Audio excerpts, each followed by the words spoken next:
My name is Kelvin Demi, my pleasure. Nice to meet you, Kevin, and thanks for the invitation arranged by Danicius. Glad to be back here at Prime FM. Oh, you've been here before? Almost like 10 years ago when I was interviewed by Mamadi as I served as the national orator in 2016. Yes, you were the orator, yeah. All right, it's great having you on the radio. Here for the second time after 10 years. 10 years, and we want to appreciate your coming. And Liberians are so very eager to listen to you. So let's first of all start off with your status at the National Public Health Institute. The other time we played an interview done by an international wire. CNN. Was it CNN? Al Jazeera. And they refer to you as the head of the National Public Health Institute, and I particularly was concerned that how are you still the head when the government has someone there? You tell us, where are we with your status? Well, thank you. The Supreme Court ruled against the executive branch of government on the 16th of February this year, indicating that the government was in the wrong, that I was wrongfully terminated, and that my petition was granted for prohibition and for reinstatement or compensation for the rest of my tenure. So ordered by the Supreme Court ruling from the Justice in Chamber. Since then, the government has not responded. Legally, according to the court's ruling, the prohibition reverses that unlawful termination and brings us back to status quo ante. Next is the two options, which is immediate reinstatement or compensation for the rest of the tenure. So legally, I remain the Director General of the National Public Health Institute according to the court's ruling. And I like your premise. I like the like you said, the Chamber of Justice ruled, but the government took an appeal to the full bench, so that has placed a stay on maybe, like you said, the reinstatement or the compensation. Right. So but your title, I mean, for me, is uncontested. That I believe you are still the head of NFIL. Correct. Okay. Yeah. So Al Jazeera and any other news media is not wrong for saying that. Thanks for the correction. Now, moving forward, still on the same issue, if it remains as is, reinstate, right? Let's simplify for the public out there to understand. The Supreme Court so ruled, so ordered that you're calling a man back to his job. From all of what we went through, he didn't deserve to be relieved of his post. He didn't deserve to be dismissed, right? Mm-hmm. That's what the Supreme Court is saying. Hence, the time you are under suspension, right, or reprimanded for your paying and you're reinstated. If you don't want him back, you should pay him for the tenure, right? Okay. The tenure is for how many years? It's a 5-year tenure. It's a 5-year tenure. Correct. And you served how many years? I served pretty much 1 year. Okay, yeah. one year, pretty much. So you have a remainder of 4 years. 4 more years. Now, if we go back to, because the Southern appeal, if we go back and it remains as is, that based on the appeal, we still believe that this is where we should stop. Do you intend to go back? Do you want to go back and serve? I've been asked this question repeatedly. I came to the country, I was called to come to serve. I served this country without being in government. Okay. And so my question was service. What the government did was totally wrong. And it is the government's onus to correct what has been done wrongly to me. The court ordered the government and gave the government these two options. It is the prerogative of the government to choose which option it wants, and then my lawyers and I, along with the government, can discuss. So I cannot make a choice because the order was not given to me, it was given to the government. All right. It was not given to you, it was given to Right. the government. And it appears to me like you've come to serve, you've been serving even before your appointment, but it appears to me that maybe the government doesn't want you, that's why it, dismiss you, who will now settle for compensation. Would that be the last Departure option? and compensation. Departure. So if the government reaches, just a beat to Tanisha's question, if the government calls you to the table and say, Dr. Dougbeh, listen, we want to be respectful of the law, but we don't want you back. So we can compensate you for the 4 years, but you have to leave. Will you? Whatever the government chooses, we can go into those discussions. The government, this is our country, but the government is not mine. So the government has the right to make a choice. Again, I was called in by the president and the government to serve. And I serve very diligently. I serve with integrity. I serve with honor. And I serve with excellence. With the National Public Health Institute being declared from all the work we did in just 1 year as a center of excellence among public health institutes on the African continent. And the records are there to show GAC, the NFIL's own report, in fact, the president's own award for excellent performance during my tenure. All of this exposes more and more the contradiction in why the board would send 11 points of lies to the president act on them, but all other reports, including the president's own evaluation, gives my tenure, that 1 year period, an excellent award for excellent performance. So again, it is the prerogative of the government. Whatever the government chooses, we will discuss it. So, still around this whole reprimand thing and the legal thing, the court ruled, the government took an appeal.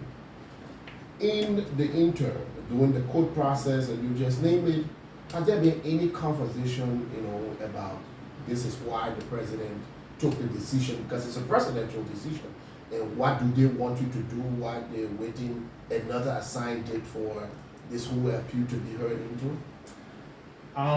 Even when the so-called 11-point resolution of lies went to the president, when I responded, I requested to see the president. And for us to discuss, I was blocked by the Ministry of States for Presidential Affairs. Who specifically? The arrangements that blocked me. The head who was handling this whole process may have been responsible for that. And who? The Minister of States for Presidential Affairs. There are two He makes the persons? ultimate. Is it the late or the current? The current. Oh, the current. The late could not have been. Sam Steve Queer was responsible for handling this whole affairs. And mine request to see the president and for this particular issue to be discussed after I had sent in my response was all blocked. And so we waited and heard nothing. And the only thing we saw was this letter of termination coming in. Wow. So after my response, I hope I reached the president. I waited for several weeks, made several attempts again. I was blocked. And so I had no option but to go to litigate this issue. And truly so, the Supreme Court looked at all the evidence and came up with this decision at the level of the chambers that government wrongly terminated me. How about meeting Sam Steve Queer before meeting the president? I believe there are a couple of facets of government agencies that are part of this problem. The Ministry of Justice is part of this problem. The Ministry of States Presidential Affairs is also part of this problem, in line with the Ministry of Health. And so these three ministers the Minister of Health, the Minister of Justice, the Minister of States for Presidential Affairs also need to be questioned with respect to this catalog of lies that was sent to the president, which has brought us to this disgraceful state. It is embarrassing not just for the president, but for myself when I go in the international community, because it questions the sanity of those around the president that are making these kind of decisions, because absolutely nothing wrong was seen in my execution of duty. Not technical, not financial, not administrative. Everything was excellent. So where did the termination come from? How do you say you terminate an official for quote-unquote gross inefficiency, and sequentially after that, there are reports coming up that this official, in fact, performed absolutely excellent. And at the end of the day, the president's own commission independently comes out to award your tenure an excellent performance award. It's all mind-boggling. And I think we need some psychologists to come into this picture and tell us what's really wrong here. Maybe I'm crazy, I'm not understanding something. So you, Dr. Nyan, you, as far as we're concerned, said administrative ineptitude, right? I may not be exact with all of why, your services there, you were reprimanded. The other thing is, you said you were calling the shots without consultation of the board, and you were making decisions without the consent of the board, right? Among several others. This is what they made us to believe. Can you simply tell us, contrary to what they are making us, the media, the public, to believe, what do you think is responsible for three key figures or institutions in government to be, against you, quote unquote, for lack of a better word? The ministers of state for presidential affairs, justice, and health. Why? Three persons against you. A nobleman, a man who was just awarded by a presidential award. Why are they against you? Can you let the people know? It's a conspiracy. I would put it simply as that. Because all of what the board wrote in conjunction with the Minister of Health, the Minister of Health will be sent an erroneous affidavit to the Supreme Court. The board chair sent a fictitious affidavit for the lack of a better word to describe it. And all of those were found to be of no evidence. The state, for the Europe, we say state most times, the government presented no evidence. Absolutely nothing. If you go to the court, you would have been pretty much surprised, that government lawyers will go to defend government without even a single shred of paper. No briefings, nothing. So you can coin this, if you look at it security-wise, this was a grand conspiracy. Simply because, if you look at my activities at the Enfield, I have busted a car theft, if you follow that. Really? Oh, Car theft? yes. I heard about that. There was a huge ring of theft of government vehicles going on at the Enfield. I busted that. Under this administration? Under this administration, during my tenure there. I busted it. Sorry, car theft, I said, you care to explain who was stealing the car, who was selling the car, who was taking it to who gave it? The mastermind was the deputy, from all the investigation and the evidence that was adduced, the deputy director general for administration, Dr. Adams Lincoln, masterminded this theft of government vehicles, along with the director of logistics and the director of deputy director of logistics. And who are they? Utilizing Pew and Darlington's bar, utilizing few others drivers to facilitate the movement of these cars from the premises, government premises, and sold out.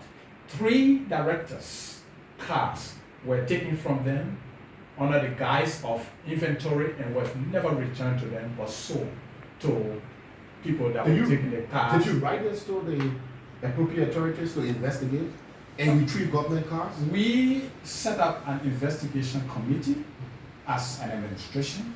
We investigated. The committee did comprise of the Internal Audit Agency, the Liberian National Police, and senior staff members, as well as SMT members.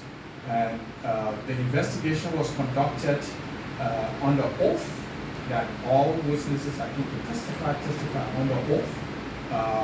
We took records, it was recorded, they were read their Miranda rights, that they had a right to testify or not to testify, they had a right to bring in lawyers, or if they would, and they all willingly. And we have records to that. I will send that to you. we'll look forward to that. I will certainly send that to you.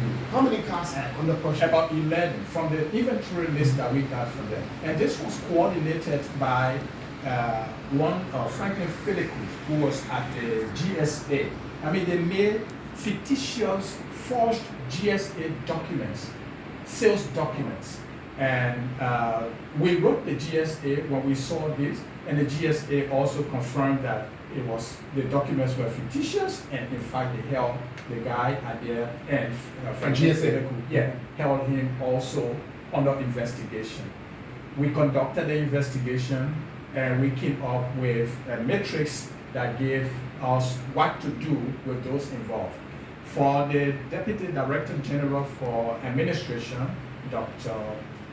Lincoln, as the Director General, we had no authority over him, so we refer him to the President and the Justice Ministry for further prosecution for termination, because he violated ethics, he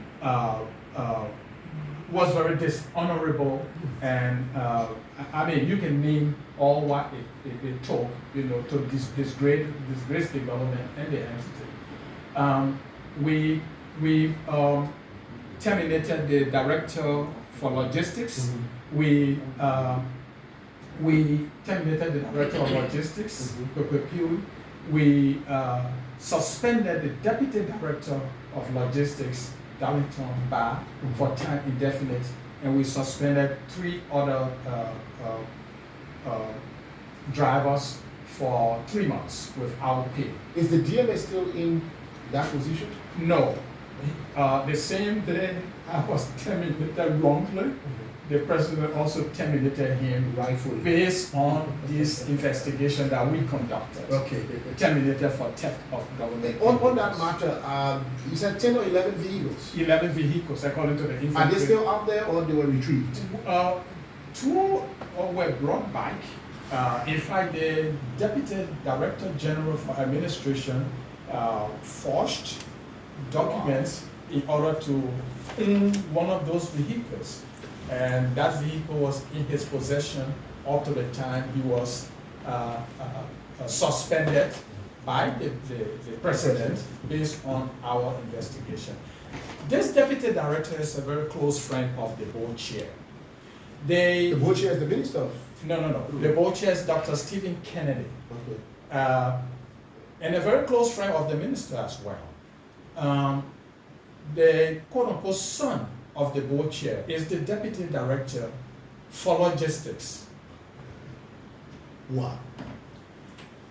So you can draw some correlation and conclusions as an investigator.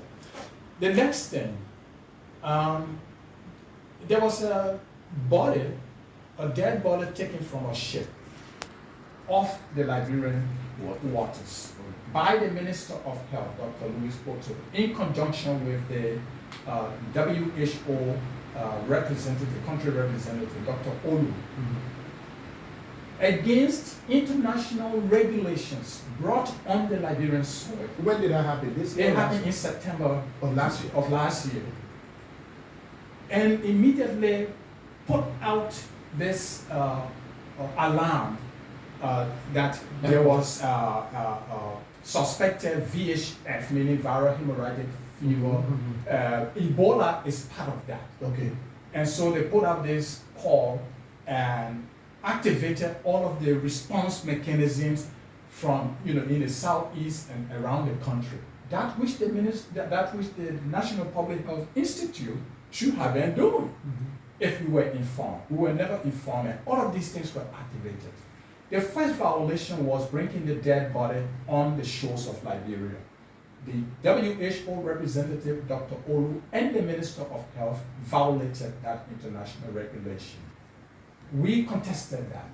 Nevertheless, we took samples according to the procedures as National Public Health Institute and sent them to the reference lab. We tested the samples were negative. They still took that body under whoever orders from Maryland to River G, from River G to Grangida, from Grangida to Nimba, and quarantine 20 health workers. So once you start quarantining, like the same way they brought these 16 people that we will talk about later again that we have never heard about, it raises serious concerns. The entire southeast and Nimba was concerned in havoc. And you have all these calls coming to the field. Is there Ebola in the country? People have been quarantined. There's a dead body. It's been tested and all that. We took a second sample when the body was in the morgue.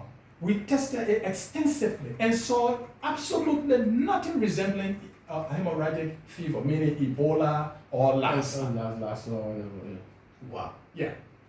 Because those are the two main ones we are dealing with, right? Ebola, Marburg, Sorry, Lassa. which national was that person? It was a Turkish national. Turkish Africa reported on this. And if you go back on the search, you will see these articles.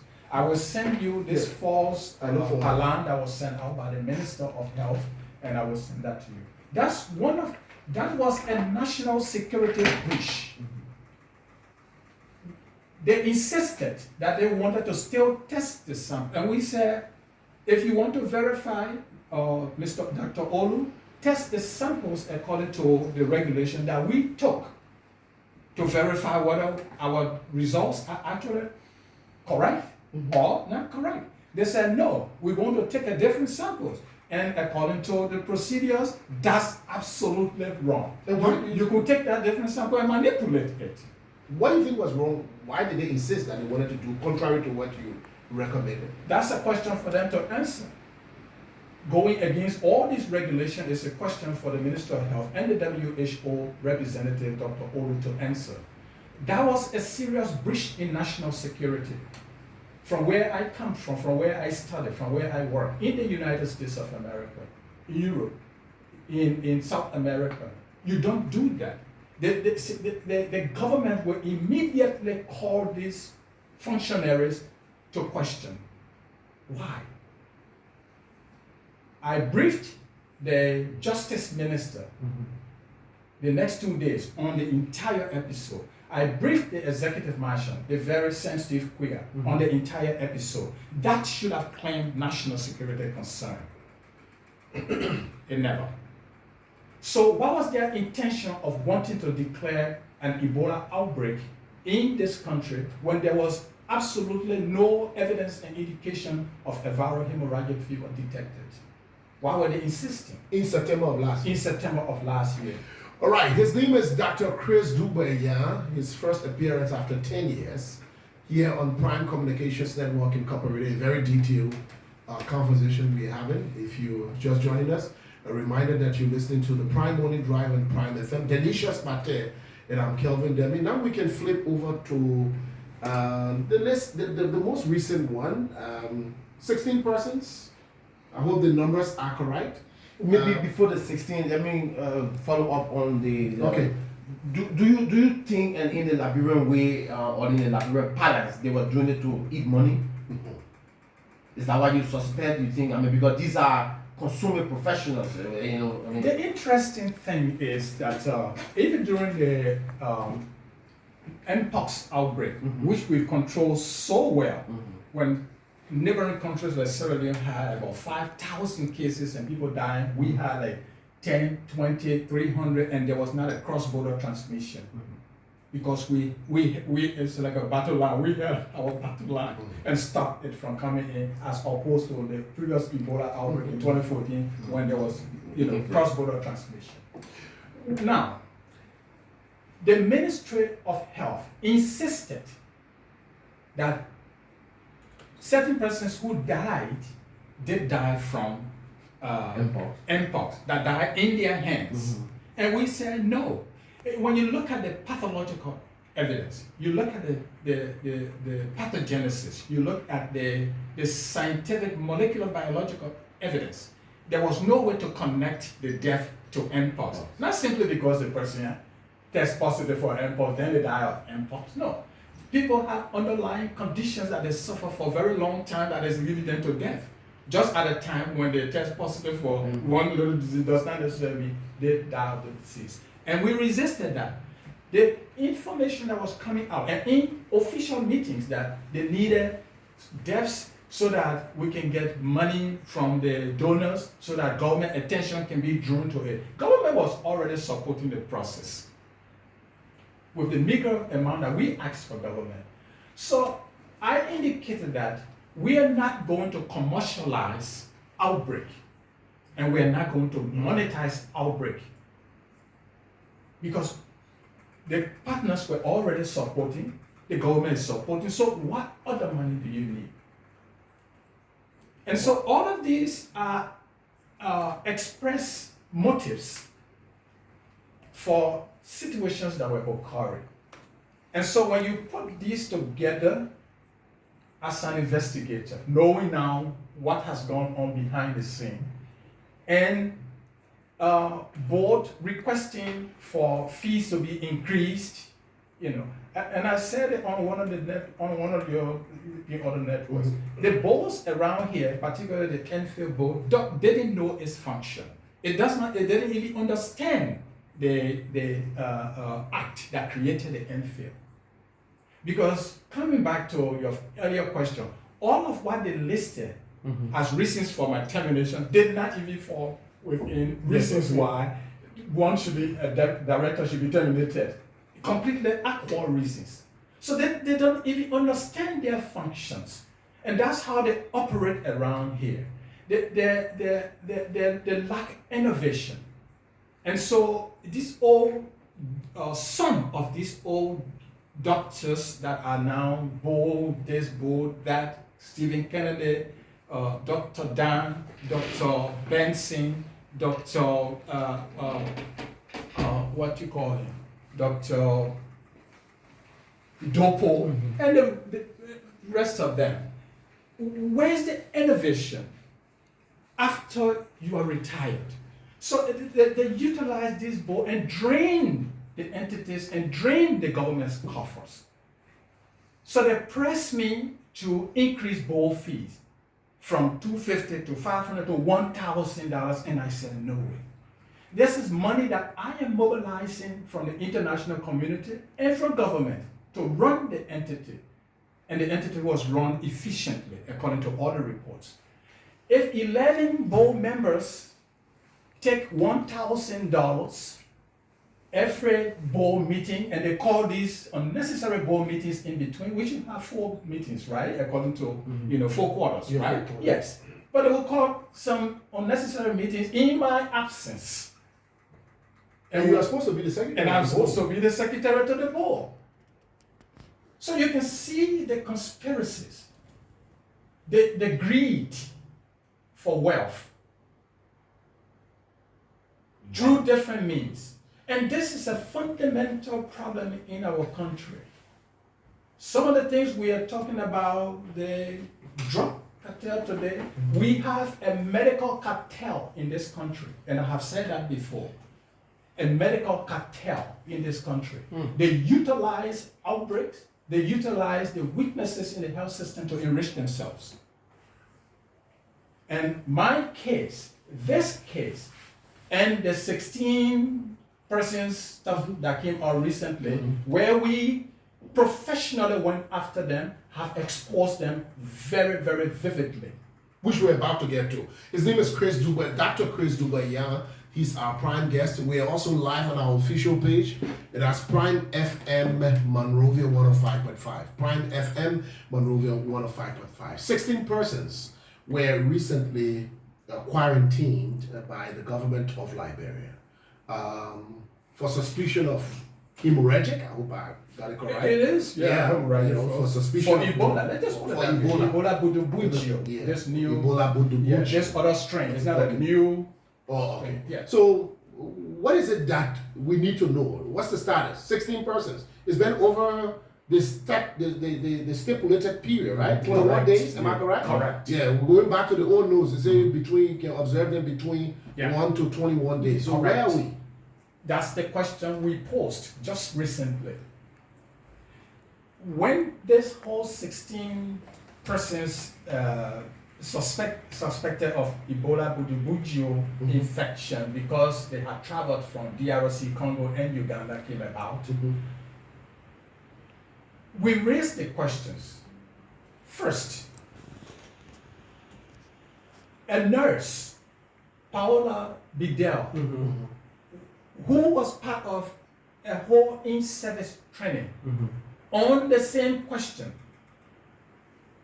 sent out the information in her official chat room to inform nurses after training that this is what we were trained on. We were told that there are 16 people.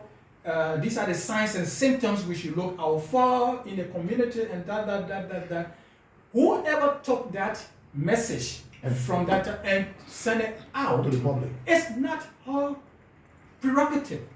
If you are an investigator, you look for who sent that message out. Nevertheless, she was arrested, berated, dehumanized, investigated. During the course of the investigation, the Minister of Health, Dr. Louis Otto, began sending out what would be punishment for this lady. And we have all of those evidence. According to Article 4.4 of the Public Health Law, this is what the consequences will be. And there is an investigation, quote-unquote investigation, still going on. Yet you have convicted this person already. So let me take you back, Dr. Yan. Just a minute, please. Now, it is the same identical information that the government used to ask for $4.2 million as preparation. Why? We have 16 persons that came from DRC Congo, and we suspect them of Ebola. So we are quarantining them. And is it not the same information that the nurse talked about? Does it matter? What's the difference exactly? No, my question to you, does it matter?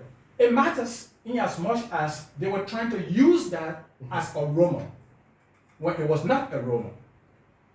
You know, But the argument has been she was not the person called to authority to speak falling on behalf because it was a sensitive issue. And if you look at the trend, she did not speak for anybody. So that was where I was coming when you said I should hold on. Now let's go back. Has it been established that the audio that she placed in the chat room was a workful chat or workforce chat room, or maybe sent to other friends? Can you independently say that, or authoritatively say that I, speaking for Paola Bidel, can say that this was placed in a chat room and not in any other social media chat room outside of the work chat room? Because that was concerning. How to say emphatically that it's the same information and she placed it in the chat room, that means that authoritatively you have all of the information that was placed only in that chat room and no other chat room. Correct. Very excellent question and observation. From every information that was gathered from herself, the information was placed in a professional chat room. You know, like how like the case where we have with the PUL. Right. So we have the PUL. You have the PUL, you have the Reporters Association. So those are professional chat rooms, right? If we were to drop something in there and somebody talking and send it somewhere else, you, Kevin, or Dalicious, it's not your responsibility. You're playing an official role, you know, which required that confidentiality and all that. She did not, from every indication, breach any confidentiality. That is her word versus your word. She could be under investigation, not knowing the ripple and say, well, this was placed in a professional chat room. How did it get into the public? I don't know. But it could also mean that she must have sent it into a family chat room. That we don't know, and that did not come out. The investigation that was done, which results we still are waiting for, have never said that she put it somewhere else or she sent it somewhere else. And mind you, as public health and healthcare practitioners, we go home and tell our families. It's not against it. For example, at the National Public Health Institute and in the United States, whenever I came from the lab, I would go in the garage, in our garage, take out my clothes and everything, put them instantly, go. We have in my house, we have a bathroom downstairs. So I go straight in there, shower, do everything. I usually leave new set of clothes and put on before I go upstairs. Oh, wow. Yeah. Yes. So we take those kind of precautions, all right? So when there's something, we honor the public health awareness guidance, just as you would tell the public, be careful with this, be careful with that. We first tell our families that, look, there's COVID coming around now, wash your hands. And basically that's it. So everybody do that. But officially, what they are holding her on was this information that she dropped, according to every other information we got in that official nursing group chat room. Okay. And it has never come out. On the contrary, the official head nurse responsible for this information that was transmitted to her, Lulu, yeah, and head nurse Jokai, Joanna Jokai. Whether they were intensively investigated just as she was, has not come to our knowledge to this date. Investigated for what? For the same information, because she said she got this information from this person. Yeah, but she got it from them. Like you mentioned, I'm just trying to follow the trail. Like professionally, as a medical person, you have the right to discuss a medical intel in your cycle, right? So if it comes out, then it is an issue. How about that? Here is the gap in this process. When she was investigated, and this information was, Payola. Payola was investigated, and we saw the information. The question was, is this information accurate or is it romance? So what was the source of this? The source of it was the in-service training, right? Yeah. And who provided the information? They, we call it head nurses, okay, for lack of, administrative title. Right. So that needed an inquiry as to whether this information is exactly the information you provided during the in-service. To see whether there was a contradiction or not. Okay. But all true, where we don't even concern ourselves with that anymore is because the very government, Ministry of Health, utilized this same exact information. Doesn't matter or the chain of communication is what matters. So sorry, let me interrupt, because the thing is, and I have said this time without number, if an armed personnel posted at the famous border Solomba see a group of maybe 50 persons well armed, right? Not in our official, military regalia, crossing into Liberia, does that armed personnel have the right to go Facebook Live and say, even though the information is true, does that armed personnel, who is a member of the Liberian Army, is a private assigned at the border, pick up the phone and say, fellow Liberians, I want to have you informed that I see 50 men crossing into Liberia, heavily armed, and they're wearing maybe Guinea uniform or some foreign uniform. The information is true, right? That there are armed personnel crossing into our border. But the channel of communication, is he the right person to? That is my issue. The analogy stands. Nevertheless, fortunately, that's not what happened in this case. She never announced it. That, from the investigation done by the Ministry of Health when this lady was berated, nothing came out that she went publicly to announce anything. She did not. It still remains an factual evidence to date that she only dropped this information in the professional chat room. They have never countered that. To this date, we don't know what the result of that investigation is. Yet, Nurse Paola Bidel was suspended. She was reprimanded. And reprimanded, disgraced. You think professionally it was wrong on the part of the whoever the authorities or the authority or the Ministry of Health? Because I remember when that she was sent to the police for investigation. Correct. Ethically, did they err? This is an excessive use of power. It's an abuse of power on the part of the Ministry of Health that was at the heat of this investigation. That was an abuse of power. That was a violation of rights, violation of human rights, violation of employment rights. I mean, you know, some of these Bosses. continue to embarrass the government. You know, for me, I'm not a friend of any particular government. If you follow what I'm doing here, I did during the CDC time, COVID. You know, so when I'm asking technical questions, you know, other people now, some people, why you troubling the?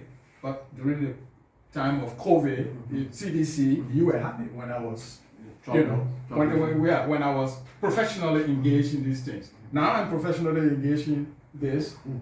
You have problem with that. So this is the hypocrisy. This is the mediocrity that exists within our governmental function. And some of the people yesterday who advocated for human rights, advocated for student rights, advocated for social democracy and order are sitting in governmental functions today and are the same people turning around, violating other people's rights. This is wrong. We can't continue like this as a country. And it is embarrassing the president. It's embarrassing the president. He may not come on air to say all these things, but we know that it's very embarrassing. Attorney at law Samuel Kofi Woods, is your good friend, is the security advisor. Did you reach out to him with all that has been happening at Enfield, including your removal or dismissal? My functions are purely governmental, and it excludes within that realm friendship, contacts, and that. In our adult age and in our very professional responsibilities, we should know how to engage, and we should know when not to engage. And so, once I briefed on that Ebola thing, right? False Ebola that the Minister of Health wanted to declare.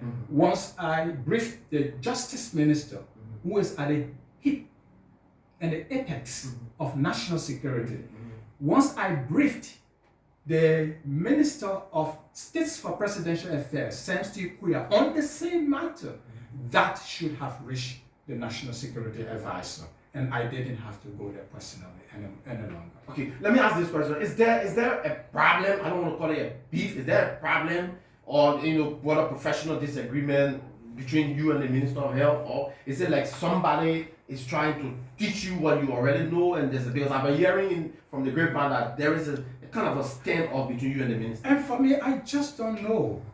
Because prior to my coming here, I've never cross path or say with the Minister of Health. I mean, we had no professional interaction besides during the cluster. You know, remember that period where the transitional period cluster when she was head of the health team, and I did the Public Health Institute. And basically that's my first major. And if you look at communication between us, you will see how very friendly and everything. I mean, I came with joy to work with everybody here when I was called by the president. So I asked anybody from the Enfield, everywhere. I don't know where that came from. I'm told you were running the Enfield unit laterally. I mean, I'm not sure what anybody means by Sorry, I'm not sure what anybody means by unilateral. The infill and these entities are run by the administrative structures. The board is only there to evaluate the performance and the activity of this institute quarterly. It's not their responsibility to Who you to employ. stamp, yeah, who you employ, to stamp every decision. If I ask Dr. Stephen Kennedy now, I need to employ a molecular biologist versus a microbiologist versus someone with biophysics background with bioinformatics. Some of them there, what advice would they actually present, including the CSA people that have always interfered in employment matters at the NFA as well? Jokai, and that's another story on his own, because he facilitated certain corruption at the NFA on this car theft thing. Wow. The people that were terminated, let me just divert a little. The people that were terminated, they were terminated and no pay, right? Yeah. Okay, but he had them on the payroll consistently for a whole year. And every time we would write and say, these people are off the payroll, and I have all those documents. And you can share with us so we can reach out to you. I will do that. And we consistently wrote that, because when the dummy payroll comes, we verify, we remove names, we send it back. When the actual payroll comes back, their names are back and they are paid. Why they were dismissed? Why they're dismissed. And we consistently reminded him and pushed him on that. We even went to finance ministry and said, look, these people are not on the payroll. They stole government vehicles. They were suspended, terminated, with all of the reprimanding actions. And they're not supposed to be paid. But CSA, Josiah Jokai, honorable, keep putting them on the payroll. And if you feel, if you are one who talk about justice, democracy, criticizing other governments, and you're right in a seat, and you're doing just the same thing that you are criticizing, it does not move this country forward. That is why when I took over the NFIL, I know that I've been advocating for years. I was arrested, imprisoned in this country for advocating justice and democracy under the military government. May his soul rest in peace. We just buried one of our comrades recently, Dr. Those our elder comrades who we learned from. Tobana Tipote, Amos Sawyer, Dew Mason, Tayo, Common Wisse, and the rest, name them, Josh King. Josh Clay, I saw you. Josh Clay, name them. Our generation came after them, and we held the lines to advocate against the military government. If we had not done it, the military government would have persisted for years. But we built that barricade and brought them to their knees. Unfortunately, there was an unnecessary intervention by the 14-year on civil war that disrupted the elections that would have been held. And so when I took over, we criticized corruption, this, that. And then I'm confronted with people stealing government vehicles. Corruption right there. I was shocked. I'm like, so all the stuff I've been criticizing, that's what I'm confronted with in my first month. I know, right? So I immediately took upon myself, and people thought it would have been covered up.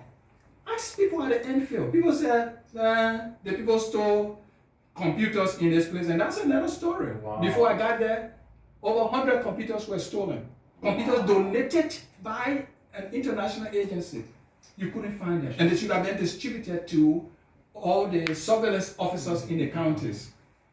Motorbikes were brought in, about 100. You can find one before I got there. Well, when I got there and confronted with this, I did what I needed to do. I fought corruption head on. And those who didn't like it, that were saying I was too rough, I was not flexible, and yes, they wanted me to be flexible to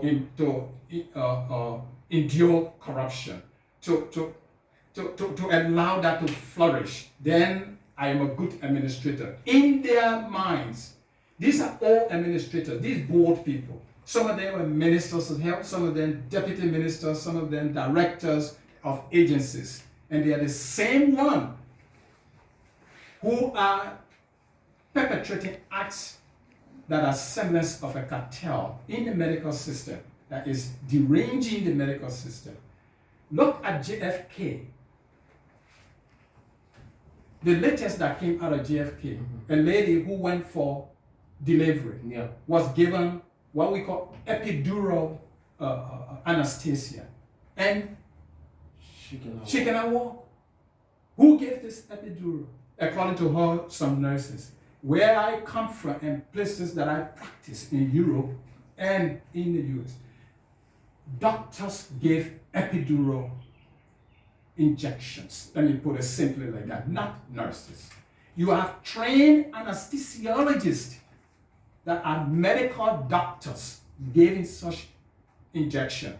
That kind of injection is given somewhere here along the back for our lay people, so that it kills the pain during birth, so that the woman does not feel the pain when she's giving birth, when she wants to give vaginal birth, right? After that, it wears away. And it's a very delicate procedure. If that now has become simple in the US and in other places, I mean, epidural is a simple thing. If people cannot do epidural in this day and age, here in Liberia at the JFK, there's a problem with our medical system. That people keep dying out of nothing. People keep leaving from this country, going other places. When JFK in the past was the go-to medical center in, I can say, in West Africa. People came from Guinea, Ghana, all trained at the JFK, at Dougbeh. Why had that hospital run down?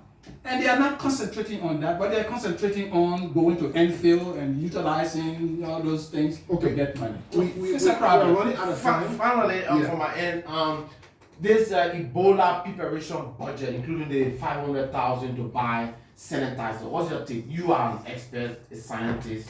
Let's get your take. I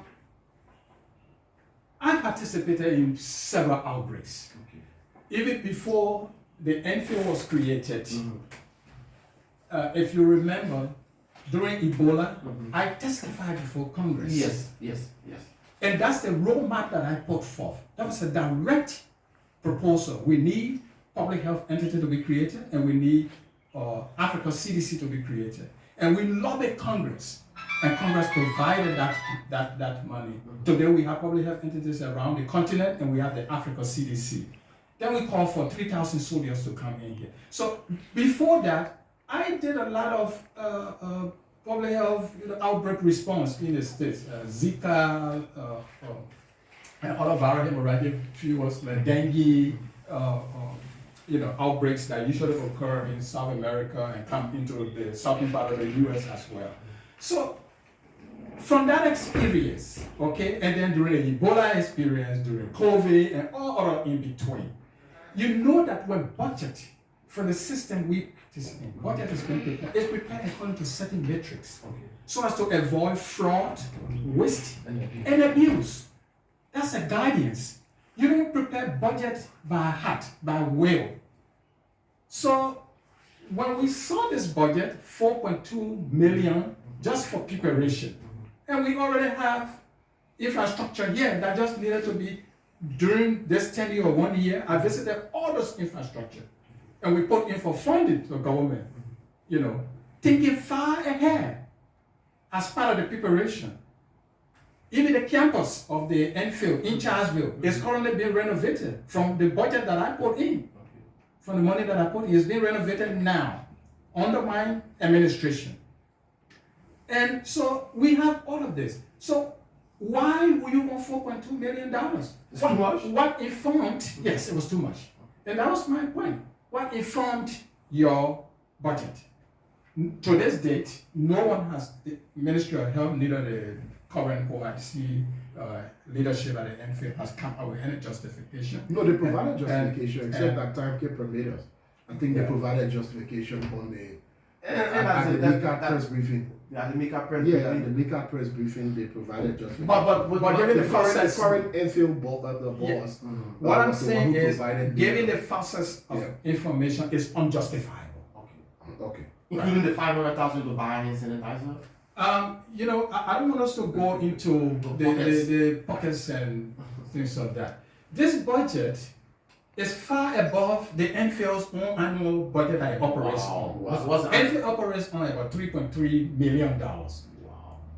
And you need more than 4 million just for preparation. Yeah, and within that 3.3 million, when I was there, we fought against Mpox, which we cleared out.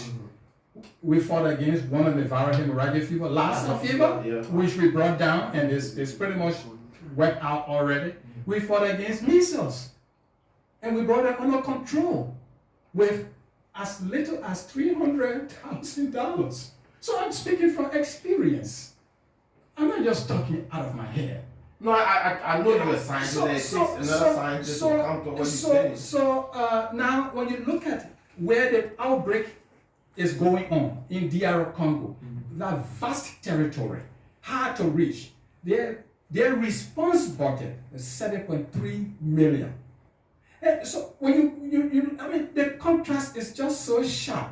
And you want to prepare when you already have certain infrastructure existing for 4.2, that was exorbitant, it was excessive, and it was unjustified. Finally, what do you think would be the appropriate budget for preparation?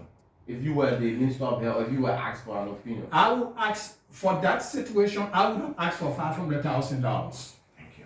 As a case, would have asked, yes. what's the status? The 16 persons. And that's it's a why- very vital. Hey, I hope you can do it quickly because of Let's do it very quickly, because I recently questioned that.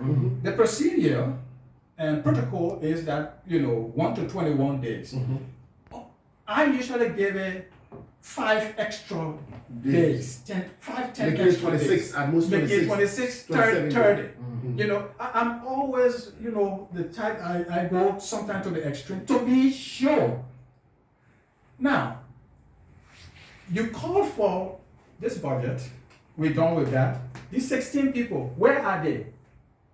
Maybe the very least, no case. Before then, you call for the 4.2 million, but you have 16 people. Where are they?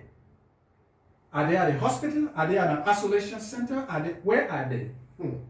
We don't know. Well, we dealt with the 4.2 million thing, but you still have them. You're monitoring them, right? We don't know what the government has given you. It hasn't passed the. That's the question. It's past the quarantine or the They passed observation the period. stage. They passed the observation period. So the next thing is 16 people from the plane. They must also have what we call contacts. If I'm sitting next, how the plane contact flies. tracing, yeah. I'm sitting next to you here in the aisle seat. The person just next in front of me is a possible contact. The person just immediately behind me is a possible contact. The person on my right or on my left is a possible contact. So from one suspected person on the airplane, you will have about the minimum of 4 contacts. Okay. And they gave no listing of contacts. So you see this a flaw in the entire process.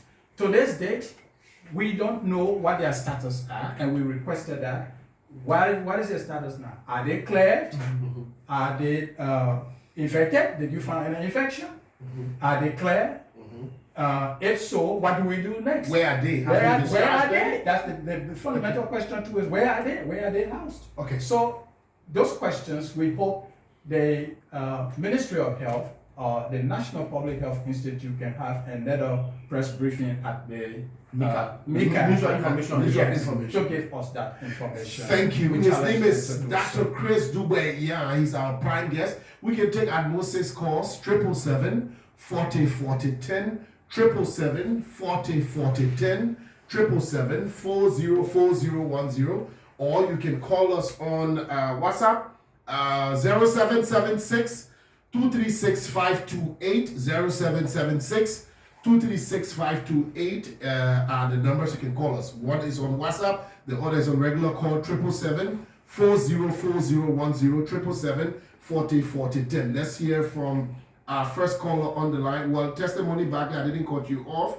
You left the line. I didn't cut you off. Okay, let's hear from our first caller on the line. Good morning.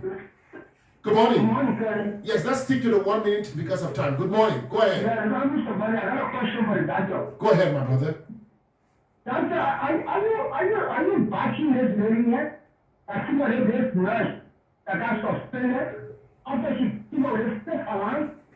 I know you say she wanted to protect her, blah, blah, blah. Are you understand? Okay. That's supposed to be my question. But you asking the man and then he says you don't. So get in chair, let him respond. If you already have the answer, then there's no need he respond. Let's hear from the next caller. 777-40-40-10. Good morning. Caller number 2. Good morning. Good morning. Yes, you're live. Quickly. The second one was understanding. I'm not appreciate the platform. And I say good morning to guys, tell me, what that is in this form. Sometimes now we need to talk with the cartel. And every ministry and agency, there are a lot of cartels that are running around. One especially is the minister of health. Sometimes it's important that the president to take some straight at some individual who believe that they are more powerful than the president. Tell me, you can tell this attest to that. There was a fellow who was appointed as the NDS. National Drug Service, Musa Kole. Musa Kole, when he was appointed by the president, he worked with one Minister of Health, the budget was given to Honorable Musa Kole. But the next budget was based on all his policies, implementation and policy differences with the minister. When this guy was invited to the Senate, you could see that clearly that the cartel in the Minister of Health. Okay. I also appreciate that also of the fight, but it's important the president is able to look at that person because Okay, thank you. We have to manage the 1 minute. Let's hear from Testimony Bartley. Please make sure you speak in the ambit of 1 minute. Good morning. Dr. Chris Nyan, good morning to the nation. Good morning to you. Okay, and I'm still saying a bit for me, I think the health sector is challenged. And I want the battle. You see, the people are battle to the president, with the president. When a party is led to an institution and then they are being clear by entity, the people advisors should be able to inform the president that this person was clear by entity and they must be reinstated. But that's not happening, so it's also embarrassing the president. And I know that when you're the scientists, we are rare for him, that the team will do rare for that photo, and that the team will do the other person who is to help you and then rare. So I think there's a need that they all meet and begin now to design a particular plan for or whatever. But I think he made the point. Thank you. Testimony Bartley. Let's take caller number 4. Zeze Piwi, good morning. Thank you, my good friend, brother Kelly. Let me say good morning to Ganisha. It's been long since. Yeah, it's been long since because you threw me away. Happy Father's Day. Thank you so much, my brother. I highly appreciate you for that. And let me take this time to say good morning to Dan. Look, you are saying all that. Now, why we were telling the Liberian people that the government was not in the interest of the Liberian people. They just came to come increase themselves. That's why they forced to put the old man there. That's why he's setting the controlling him. The old man, every morning he thinking how to wake up. So he didn't get time to go through a lot of difficult time to say, I'll go through this, I'll go through that. Anything they tell him, he will just say, go ahead. He's not there to reveal anything. Local men like you that people worshiping around the world. Yes. You keep to come sacrifice yourself for our country. To say, let me do the rest of it, and people honor you. And take it from them for all no reason. Can you imagine that type of country that we in? So that you can help the papa wake up in the morning. You can be here. No, Kevin, we don't need no right scientists here to come tell all the old men is tired. The men were already tired, but you're forcing them. So I think enough for me to say we just want to play this and now opposition based with that though. You were already tired. So they keep to come rescue themselves. Another Liberian people they keep to come rescue. Now make it a jail what? Already just putting things together because they know that 2029 will not be there. So they already doing things. And they want to know how to expose them. And already exposed. Okay. So we don't need to be she go put here and there. I just taken my brother in there. The character, the good character that he has, then the government want to try to teach not work. So then they try to settle him, then he go and say that peacefully. Then they put their corrupt people there, then they do what they want to do. Thank you. Okay, Zeze Piwi, after this caller, we take the last one. Good morning. Kevin. Good morning, you're live. Kevin, thank you for being on the last caller, right? No, I said after you, there's a last caller. Who is this? Yeah, this is the boy from Sabu Rasta. Sabu.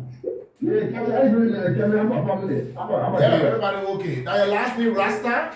Now your from? Yeah, my last name R-A-S-T-A. R-A-S-T-A. Oh, okay. Go ahead, Sabu.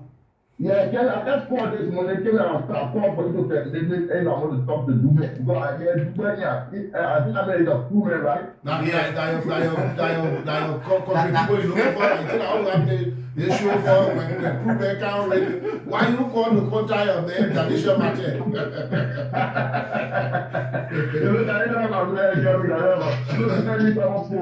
Go ahead. Yeah, you have a phone, crazy, I know where to point. And you are on the But you know what a dog can understand crew now? I understand. Oh, okay. Go ahead, take your time, start over Sabu. Go ahead. Well, I will not beg you. Hey, my man, You are begging, not the time for I begging. can understand crew. Okay, go ahead. Go ahead. I'm telling you, three things the devil need to do.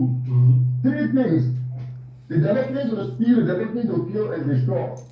And the end of making a prayer for Christ is always to pray for the devil. Because we know that he's devil. Why they were just too many young people. It is the middle devil. And he told that a person of tell the devil he was there. So there are a lot of good people the devil trying to damage a reputation. And when that when they come about, we are people we know the record. There's a president. We know what they do. Now I'm telling you now, people there are do a good man. Yeah, do a good man with nothing. And that's what I hope. Because there's a better day ahead of you. Okay. But now, there's a record there. God will show it. Okay, thank you. Yeah, we gotta go. Yeah, Sabu, we gotta go. Thank you. Let's take this one, then we can take the call. Yeah. Oh, okay. Just pick the call, then I'll swing it over to you. Yeah, go ahead. You're enjoying technology now. Good morning. Yeah. Good morning. Yeah, go ahead. Yeah, good morning, Dalisha and Kevin. This is Shelton Wolf. Shelton. How are you this morning from Norfolk, Virginia? Kevin, are you hearing me? Yeah, we hear you loud and clear. Shelton. Okay. Sorry. I mean, Kevin, I will always say thanks to you and Dalisha always for bringing vital information. I mean, the platform is one of the platforms that we follow closely when it comes to information. So let me say thanks for the good job. I will be quick, Kevin. You know, I listen to my big brother, she say, sometimes I can be laughing when look out there, they kind of see the bring to the disco. I mean, the difference between we that supported President Walter and the CDC guy there is some of us, we can see the reality, say, for really a day, everything that government was doing, it seems to be right in their eyes. For me, I'm one person who always say the manner in which the government treated Dr. Chris was not really right, because I mean, we should be able to treat professional people, that kind of with the same respect we get for them, because they are professional people, they should be treated professionally. So if they went to court and the court ruled in their favor, whatever the court says, I think the government should have gone by that.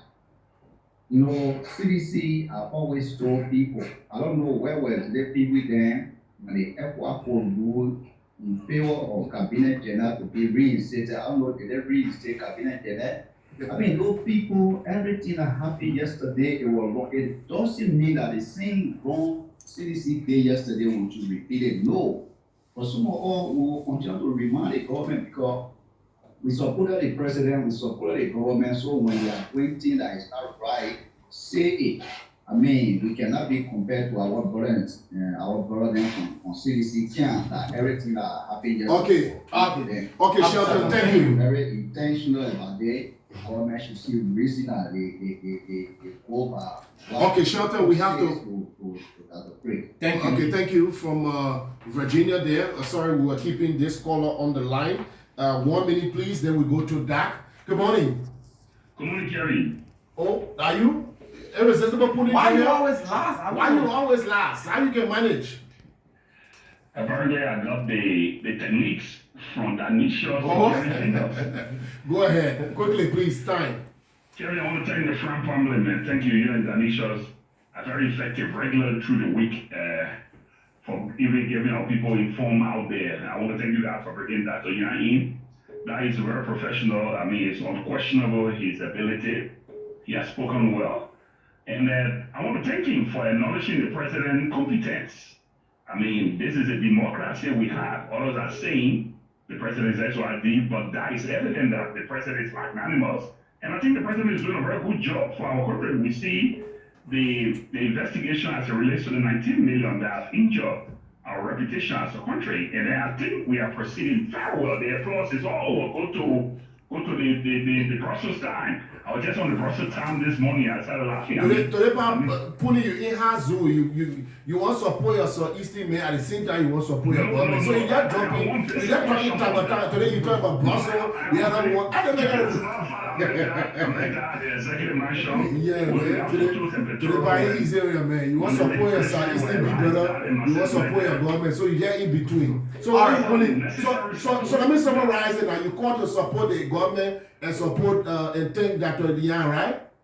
Excellent question. Yeah, it's a trust in government. Thank you. He's saying that the president, we have a very energetic president. We have a president that is meticulous. He don't talk a lot. I mean, he's visionary. Things are moving progressively. And at the same time, you have Dr. Nyan who is meticulous, right? Dr. Nyan was caught up in a conspiracy. He was caught up in a conspiracy. They could vindicate him. Dr. Nyan already has a victory. Okay. This is funny. I know him personally. So, besides, I just like to ask Dr. Nyan if the president wants him to stop, because nobody asked him question. Yeah, you're right. Capacity. What a medical advisory on the senior medical advisor. What he's willing. The president could, I mean, we have seen bring people back. It might not be necessarily Enfield, but with his expertise and his competence, if the president want him, we need that to wrap the eye around. I mean, a president like he will be defective for our country. Thank you. But you forgot to know that the man also said, the doc also mentioned that he been finding ways to meet the president and to no avail. That's the So how will he even call on Dr. Nyan? Maybe things could change, but how could he take on Dr. Nyan as his advisor or any of the jobs you recommend him? Kerry, the president got the judiciary, the adjudication from the court. It's no secret. The president got it. That signals something to the president. Dr. Nyan don't have to necessarily see him. The fact that the court vindicated Dr. Nyan and then the ruling, the final ruling, the Supreme Court has an opinion, they don't have a ruling. The fact that the opinion went Dr. Nyan with it clearly suggests that this brother was innocent and there was a conspiracy around him. Okay. Thank you. Thank you. Thank you. Irresistible Puni, we have to go. Yeah, Doc, you have some concerns. You can choose to pick on anyone. Yeah, thanks to all of the callers for those salient points that they raised and comments that were made. For those who were asking whether I can understand or speak the language, I will say to you, Apenis Watatu. Meaning that we thank God for everything. You from my grandpa? Let's leave that. I'm always, I put, the country first, the continent next, and humanity next. Okay. And, that's what I'm all around. Why people can be afraid to say where they're from? I don't understand. No, it's actually not being afraid. But people take these lineages the other way, out of context. And for us, we keep out the Pan-Africanist way. So we, put aside. That's why it's not like I'm not ashamed of anything. I'm Liberian. It's established that in the Southeast I have nothing links. My educational roots are in Nimba, so some people say I'm from Nimba also, really? So I'm from everywhere. That's why I just leave it like that, to serve everybody, right? The first question about Nurse Paula Bidel. Yeah, there was a situation you were protecting. Her situation is exactly what's wrong with some of the investigations that go on in this country. So I will leave it just at that. The second thing is that, again, we said the Supreme Court came up with a ruling that I should be reinstated immediately or compensated. I came to serve my country. Presently, I'm doing some work around, other places and right here. So I don't need a government position to do what I do. Referring to our brother who said if I were to be called to be a advisor and those things, I certainly don't need a government title, job, or position to do what I do. I'm currently doing what I'm doing. We just got through discussing the 4.2. We technically discussed the 16 people, and all of that helps, the international public health community to make sense of what's going on in each public health and medical jurisdiction.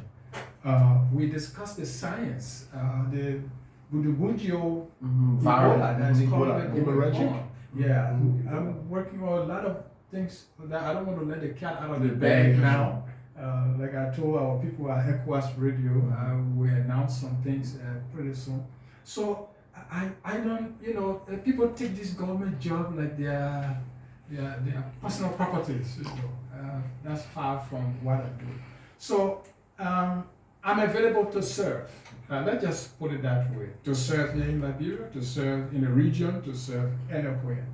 The next thing is that I think people should continue on to learn to be professional in every jurisdiction, every profession. Get away from this mediocrity. Get away from this sycophancy. It hurts our governmental function and even our little institutional function, that people cannot look at the chairman of the committee to say exactly what they feel.